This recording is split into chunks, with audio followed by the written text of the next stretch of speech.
Ganito nga pala tayo magbalot ng full race cam natin mga boss. Nung mga nakaraan hindi ko pa nilagyan oil, pero ngayon lagyan na natin para iwas kalawang.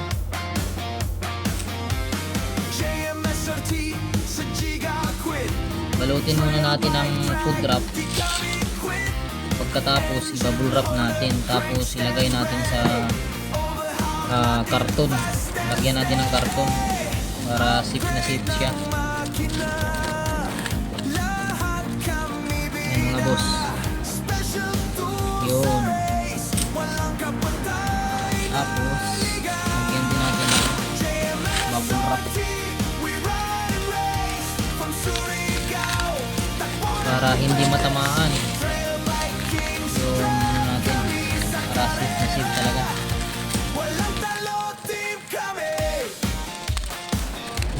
Ito mga boss,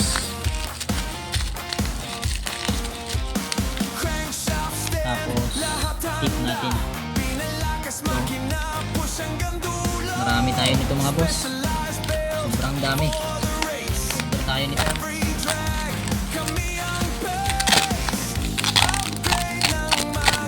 Para pagdating dun sa carrier, express o